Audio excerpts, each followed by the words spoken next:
Mr. President, I think that for anyone who is capable of an independent, unbiased analysis of the situation, it is obvious that the topic under discussion today at the United Nations General Assembly has nothing to do with reality and serves solely to promote a political agenda. The reality is that there are no temporarily occupied territories of Ukraine, but there are Russian regions such as Crimea, the 10th anniversary of the reunification with which we will celebrate in March, and the regions which acceded as a result of the legitimate expression of the people's will, the Donetsk and Luhansk republics, as well as the Kherson and Zaporizhia regions.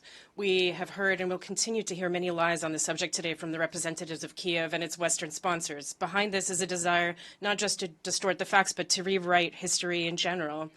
The fact is that the truthful, undistorted version of history is extremely inconvenient for our Western colleagues, because then they would have to admit their responsibility for provoking and unleashing the Ukrainian crisis, for years of preparing Ukraine for war with Russia under the pretext of the Minsk agreements, for nurturing the sprouts of nationalism and neo-Nazism in Ukraine, which have come into full bloom there since 2013. Of course, our Western neighbors, our Western colleagues do not want to do any of this. Their interests are served by propagating a black and white narrative where Russia is the aggressor and Ukraine is the innocent victim. However, the collective West will still have to answer for what has been done to Kiev, as well as for the selective blindness and deafness that it has shown throughout all these years.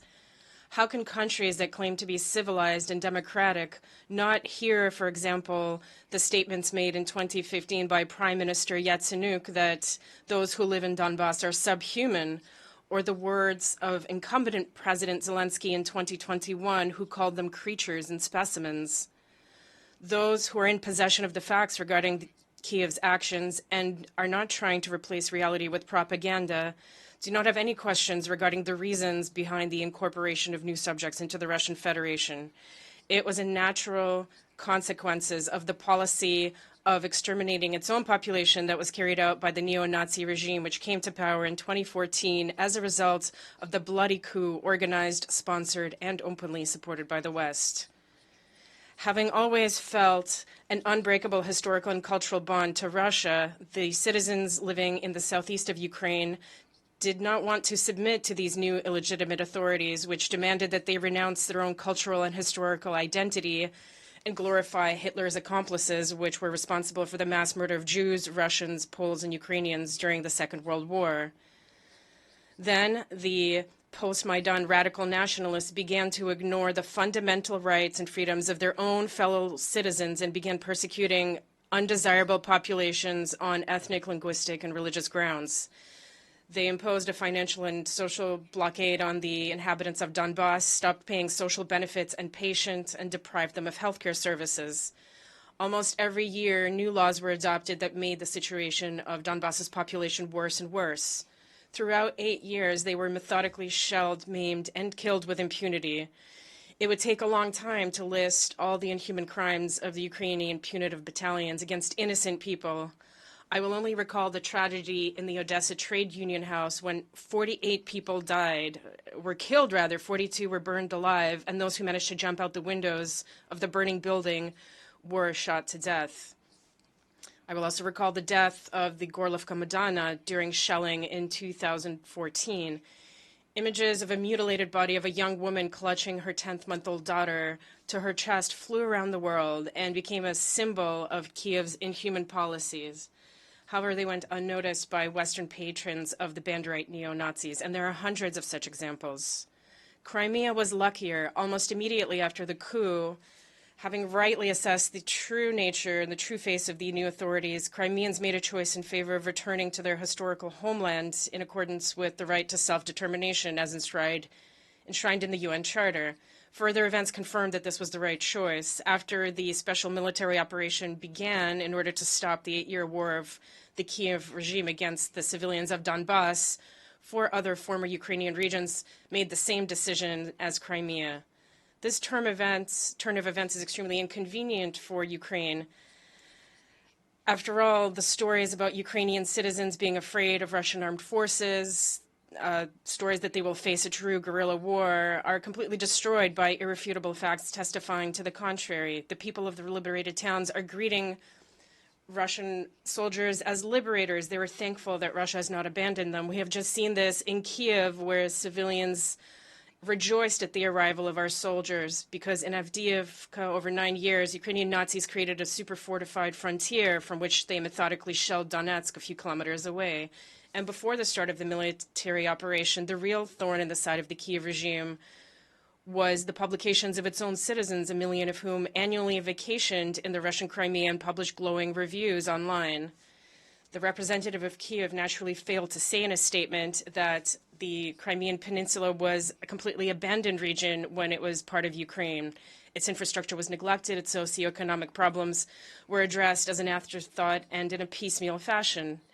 Over the past 10 years, however, Crimea has been transformed. Socioeconomic projects are being implemented in the areas of healthcare, culture, and education. Real salaries in the public sector are growing, along with pensions and benefits. Thermal power plants have been put into operation. Gas pipelines, transportation infrastructure is being constructed. The acute issue of water supply, which was created by the neo-Nazis who organized the water blockade of Ukraine, has also been resolved. 2 years ago, the dam put up by Ukraine to block the water was finally removed.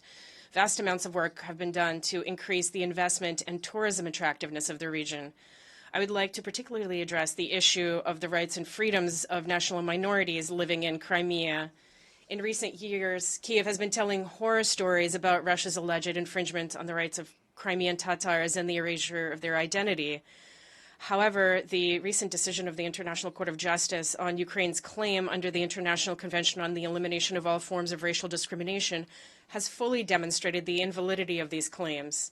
What's more, the court found no signs of racial discrimination in Russian legislation and its application in practice.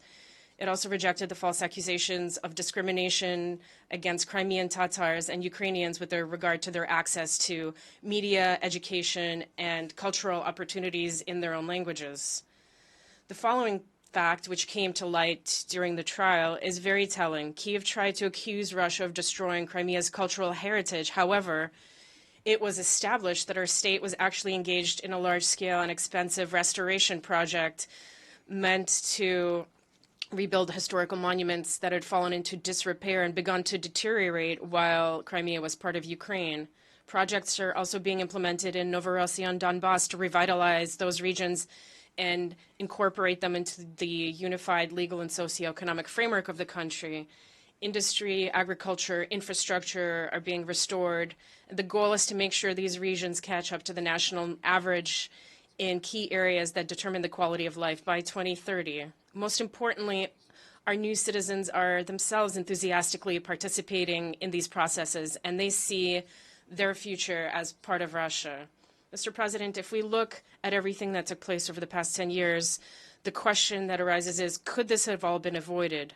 Russia did not start this war. It came to put an end to it. All the Kiev authorities had to do was respect people's rights, let them live in peace on their own territory, study in their own language, enjoy freedom of religion and freedom of thought, to not shy away from direct dialogue with dissenters, but rather to make the necessary efforts to ensure a decent future for them as part of Ukraine.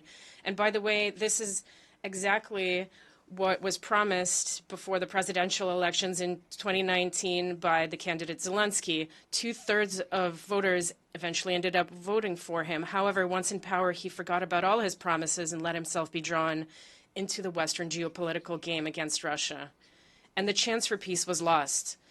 Many people ask us, what can we do now? What can bring peace back to Ukraine? We have said many times that to do this, the goals of our special military operations formulated following 8 years of Ukraine's post-Maidan development must be met. We are ready to do this through negotiations and have never abandoned them, unlike the Kiev regime, which, at the instigation of its Western puppet masters helmed by Boris Johnson, refused to engage in dialogue with us and to sign the agreement already initialed in Istanbul in April 2022, instead passing a law prohibiting negotiations with Russia, and condemned tens of thousands of young and not so young Ukrainians to die in the fire of this war. One should not waste time on Kiev's futile plans to negotiate on the basis of Zelensky's so-called peace formula. It is nothing other than an ultimatum to Russia and an attempt to lure as many countries as possible into endless meetings on this utopian project at any price possible. This fabrication is already clear to many of those who at first unwittingly found themselves drawn into Kiev's deceitful scheme. If there are no real negotiations based on a genuine assessment of the situation on the ground, the goals of the special military operation will still be achieved. Mr. President, 8 years ago, on February 22nd, 1944, an order was issued to award Mortar Platoon Commander Junior Lieutenant Semyon Ivanovich Zelensky the Order of the Red Star for the valor and courage he displayed during the liberation of Ukraine from the German Nazis. He had yet to turn 20 years old. If he were alive today and wanted to honor the memory of his fellow soldiers, he would be arrested, possibly beaten, and thrown into the prisons of the Ukrainian Security Service, where he would be tortured to death, as happened to the American journalist Gonzalo Lira. This is the regime that was established in Ukraine by his grandson Vladimir, who today honors the Nazi criminals and collaborators who killed hundreds of thousands of Jews, Poles, Russians, and Ukrainians during the war, to honor them as heroes. And today, those who fought alongside us against the Nazis 80 years ago are trying to save this regime. It is no coincidence that the entire Western camp, and not only Germany, Italy, and Japan, who lost in the Second World War, are opposing the condemnation of Nazis in the General Assembly, while those who fought with the Nazis are being extolled.